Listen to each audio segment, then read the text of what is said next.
বাংলাদেশের সেনাবাহিনী হলো এমন এক অজগর যাকে সামলানোর ক্ষমতা বড় বড় রাজনীতিবিদদের হয়নি। সেখানে ইউনুস এনজিও চালানো ব্যক্তি, তিনি কি করে সেনাবাহিনীর মতো অজগরকে সামলাবেন? তাই তিনি ভুল করে অজগরের লেজে পা দিয়ে বসেছেন। আন্তর্জাতিক অপরাধ আদালত বা আন্তর্জাতিক ক্যাঙ্গারু কোর্ট, তার প্রধান ডিজাইনার আসিফ নজরুল ও প্রধান প্রস্টিটিউট তাজুল ইসলাম, দুইজনের শাওয়াম সিরা ফলাইছে। কে কিভাবে ছিল বাংলাদেশ সেনাবাহিনী? যেদিন বাংলাদেশে সেনা শাসন কায়েম হওয়ার আশঙ্কা দেখা দিয়েছে, ঠিক ওই দিনই বাংলাদেশে এসেছেন আমেরিকার 3 জন শীর্ষ পর্যায়ের সেনা কর্মকর্তা। শুনেন, আমার ফুপু আগামী ডিসেম্বরের 7 তারিখে দেশে যাচ্ছেন। আপনারা ইতিমধ্যে সবাই তা জানতে পেরেছেন। এই মাসের 15 তারিখে আমার ফুপু জাতির উদ্দেশ্যে ভাষণ দিতে যাচ্ছেন। মনে রাখবেন, এই মাসের 15 তারিখ। দর্শক, ডক্টর ইউনুসের সব প্ল্যান ভেস্তে গেল। ডক্টর ইউনুসকে সামনে এগিয়ে দিয়ে পিছন থেকে সকলেই চলে গেল। কঠিন বিপদের মুখে আছে ডক্টর ইউনুস। এই বিপদ কি কাটিয়ে উঠতে পারবে? এর মধ্যে বিভিন্ন জায়গা থেকে ডক্টর ইউনুসকে হুমকি দিচ্ছে। হুমকি আসছে সেনাবাহিনীর পক্ষ থেকেও। বাংলাদেশ থেকে শুধু যে নয়, তা কিন্তু নয়, এবার ভারত থেকেও সরাসরি হুমকি দিচ্ছেন ডক্টর ইউনুসকে। তবে এই সকল হুমকির তোয়াক্কা করবেন নাকি বাংলাদেশের জনগণের কথা চিন্তা করে যেই আশা নিয়ে তাকে সরকারে বসিয়েছেন সাধারণ জনগণ, তাদের আশাকে তিনি পূরণ করবেন, সেটি নিয়ে এখন দ্বিধা ও সংশয় রয়েছে। সে সকল সংশয় নিয়েই থাকছে আজকের ভিডিওতে গুরুত্বপূর্ণ কিছু তথ্যচিত্র। ধৈর্য সহকারে দেখবেন আশা করছি। তবে তার আগে চলুন, শেখ হাসিনা কবে নাগাদ দেশে ফিরবে এবং কি বলছেন।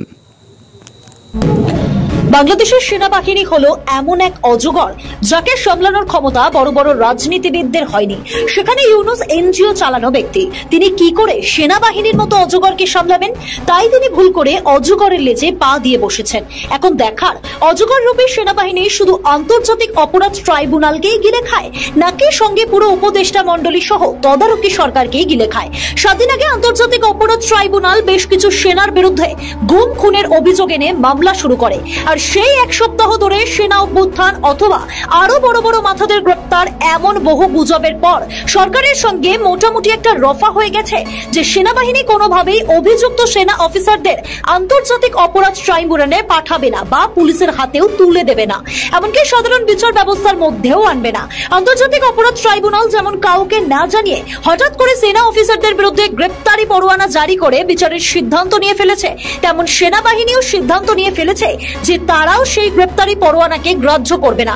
যদিও তারা জানাচ্ছে যে অভিযুক্ত সেনা কর্তাদের সেনাবাহিনী নিজেদের হেফাজতেই রেখেছে, কিন্তু সেনাবাহিনী এটা কাউকে জানানোর প্রয়োজন বোধ করেনি যে আটক হওয়া সেনা সদস্যরা কোথায় আছে।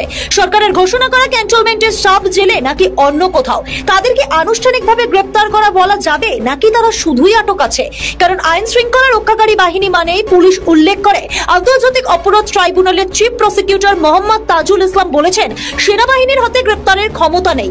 ঢাকা সেনানিবাসের একটি ভবনকে অস্থায়ী কারাগার ঘোষণার প্রসঙ্গে গত সোমবার ট্রাইব্যুনাল প্রাঙ্গণে সাংবাদিকদের এক প্রশ্নের জবাবে তিনি একথা বলেন। যখন কোনো আসামির বিরুদ্ধে গ্রেপ্তারি পরোয়ানা জারি হবে, তখন যখনই এই পরোয়ানাটাকে তামিল করা হবে, অর্থাৎ আইন শৃঙ্খলা রক্ষাকারী বাহিনী যখন এটা পরোয়ানাটা তামিল করবেন, কাউকে গ্রেপ্তার করবেন, তখন সরাসরি কিন্তু কাউকে জেলে নেওয়ার কোনো বিধান নাই। আইন হচ্ছে আসামিকে গ্রেপ্তার করে আদালতে আনতে হবে। কোন জায়গাকে কারাগার হিসেবে ঘোষণা করা হবে সেটা প্রসিকিউশন বা তদন্ত সংস্থার বিবেচ্য বিষয় নয়। আমাদের বিবেচ্য বিষয় হলো আইন অনুযায়ী কাজটা করতে হবে, কিন্তু সেনাবাহিনী এসবের কিছুই ধার ধারেনি। সেনাবাহিনী তো কিছু করে না, আমি বললামই তো। সেনাবাহিনী আমাদের ইন্টারিম রিপোর্ট যেটা বেরোচ্ছে কমিশন, ওইখানে তারা স্পষ্ট করে বলেছে, সেদিন চিফ প্রসিকিউটর বলেছে যে বাহিনী হিসেবে সেনাবাহিনীর এটার সাথে কোনো সম্পৃক্ততা ছিল না। অন্যদিকে ইতালি থেকে ফিরেই দেশবাসীকে দুঃসংবাদ দিলেন মোহাম্মদ ইউনুস। তিনি একদিকে জানিয়েছেন যে অবৈধ বাংলাদেশিদের ফেরত পাঠানোর সিদ্ধান্ত নিয়েছে ইতালি সরকার, আবার অন্যদিকে বলছেন যে ইতালির মেয়র নাকি তাকে কথা দিয়েছেন যে তিনি বিষয়টি দেখবেন। এই জাহাজ থেকে শুদ্ধ না আমার লোকের সঙ্গে বৈঠক হয়েছে, মেয়রকে শুদ্ধ নিয়ে আলাপ হয়েছে, কি করবে এখন, এটা এসে গেছে। তো মেয়র বললো যে ঠিক আছে, এসে যখন গেছে আমাদের দেখতে হলো, তাদের গ্রহণ করা চেষ্টা হচ্ছে, সমাধান করা, তাড়িয়ে দেওয়াটা সমাধান না। এইটা পরিষ্কার হয়ে গেছে, দুপক্ষেই পরিষ্কার তাড়িয়ে দেওয়া করার সমাধান না, তবে কিভাবে এটাকে পরিষ্কার করা যায় যাতে তোমরা পরিষ্কার থাকো, আমরা পরিষ্কার। আসলে একজন মেয়রের কি এই বিষয়গুলো ঠিক করার কোনো ক্ষমতা আছে? আবার তিনি আস্তে কথা বলায় তা শুনতে না পেয়ে ইতালির প্রেসিডেন্ট তার দিকে একটু ঝুঁকতেই ইউনূস সাহেবের প্রেস সচিব সে ছবি তুলে পোস্ট করে বলেন যে এক ঘনিষ্ঠ মুহূর্তে ইতালির রাষ্ট্রপতির সঙ্গে প্রধান উপদেষ্টা। এই ধরনের চালাকি এবং মিথ্যাচার করে দেশের জনগণকে বোকা বানাচ্ছেন ইউনূসের সরকার। ইতালির মেয়রের অফিসে জোর করে গিয়ে বৈঠক করেছেন, এছাড়া আর কোনো গুরুত্বপূর্ণ নেতাদের সঙ্গে বৈঠক করতে পারেননি। ইতালির সরকার তাকে কোনো গুরুত্বই দেয়নি, অথচ জনগণের টাকায় তিনি বিদেশ ভ্রমণের শখ পূরণ করেছেন। আন্তর্জাতিক অপরাধ আদালত বা আন্তর্জাতিক ক্যাঙ্গারু কোর্ট তার প্রধান ডিজাইনার আসিফ নজরুল ও প্রধান প্রস্টিটিউট তাজুল ইসলাম দুইজনের শাওয়াম সিরা ফেলাইছে। কে কিভাবে ছিল? বাংলাদেশ সেনাবাহিনী মানে একদম ঘোষণা দিয়ে ছেড়ে ফেলেছে। দখলদার ইউনূস যখন ইতালিতে ফুড ব্লক করার জন্য যায় তখন সে একটা পরিকল্পনা ডিজাইন করে আসিফ নজরুল এবং প্রধান প্রস্টিটিউট তাজুল ইসলামকে দিয়ে যায়। ডিজাইনটা হচ্ছে এরকম, আমরা এখন খেলবো সেনাবাহিনীর সাথে, খেলাটা তোমরা এভাবে শুরু করবা, আমি ইয়েতে থাকা অবস্থায়, ইটালিতে থাকা অবস্থায় খেলা শেষ করে ফেলবা। সেই অনুযায়ী তারা একটা সংশোধনী প্রকাশ করে। সংশোধনীটা হচ্ছে এরকম যে আপনার আন্তর্জাতিক অপরাধ আদালতে অভিযুক্ত হওয়ার সময় নাই, কারো বিরুদ্ধে যদি মামলা হয় আন্তর্জাতিক অপরাধ আদালতে সে সাথে সাথে চাকরিচ্যুত হবে প্রজাতন্ত্রের, প্লাস সে জাতীয় নির্বাচন ও এমপি ইলেকশন করতে পারবে না, উপজেলা চেয়ারম্যান থেকে শুরু করে কোনো ধরনের কোনো নির্বাচন করতে পারবে না। তো এইটা করে ঠিক তার একদিন পরে জননেত্রী শেখ হাসিনা ও আমাদের স্বরাষ্ট্রমন্ত্রী কামাল চাচা সহ সাবেক পুলিশ প্রধান বেনজির সহ টোটাল 30 জনের নামে একটা মামলা দায়ের করে, অভিযোগ দায়ের করে আন্তর্জাতিক অপরাধ আদালত 1-এ। আর সেই অভিযোগটা দায়ের করার পরই খেলাটা শুরু হয়ে যায়। সেখানে 10 জন সাবেক অফিসার আর 15 জন বর্তমান অফিসার।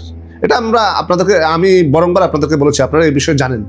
এখন আসেন কিভাবে আন্তর্জাতিক অপরাধ আদালতের এবং আসিফ নজরুল সহ প্রধান প্রস্টিটিউট তাইজুলের শাওয়াম সিরা ফেলাইছে। দুইটা ভাবে ছিঁড়েছে। প্রধানত হচ্ছে যখন তারা অভিযোগ দায়ের করেছে তারা চিন্তা করেছিল যে সেনাবাহিনী তাদেরকে আসামিগুলো অভিযুক্ত ব্যক্তিদেরকে তাদের হাতে তুলে দিবে। সেনাবাহিনী সেটা করে নেই। তাইজুল বলেছে সেনাবাহিনীর গ্রেপ্তার করার কোনো ক্ষমতা নেই, আইনি ভিত্তি নেই, আইনি ক্ষমতা নেই। সেনাবাহিনী তাও শুনে নেই। তাইজুল বলেছে সেনাবাহিনীর ভিতরে কোনো সাবজেল করা সরকার করতেই পারে, কিন্তু সেখানে অভিযুক্তরা থাকবে এইটা সেনাবাহিনী ডিসাইড করবে না, এটা মাননীয় আদালত ডিসাইড করবে, মানে মাননীয় ক্যাঙ্গারু ডিসাইড করবে যে ওইখানে কারা থাকবে। সেনাবাহিনী ওইখানে একটা সাবজেল করেছে, কিন্তু সেনাবাহিনী বলে নাই যে তাদের অভিযুক্ত ব্যক্তিদের, তাদের সদস্যদের ওইখানে রাখবে। তারপরে যখন দেখতেছে তাইজুল পারতেছে না। দর্শক দেখলেন তো, আপনাদের মতামত জানাবেন কমেন্টস বক্সে। আর একরকম নিত্য নতুন ভিডিও পেতে অবশ্যই চ্যানেলকে সাবস্ক্রাইব করে পাশে রাখা বেল বাটনটি অন করে দিবেন, তাহলে প্রত্যেক মুহূর্তের আপডেট নিউজগুলো পৌঁছে যাবে আপনাদের কাছে। আজকের মতো এখানে বিদায় নিচ্ছি, দেখা হবে অন্য কোনো ভিডিওতে। অবশ্যই আবারও বলে রাখছি, যদি আমাদের ভিডিও সম্পর্কে কোনো মতামত থাকে অবশ্যই কমেন্টস বক্সে জানাবেন। ভিডিওটি ভালো লেগে থাকলে একটি লাইক দিয়ে দিবেন। আসসালামু আলাইকুম ওয়া রাহমাতুল্লাহ।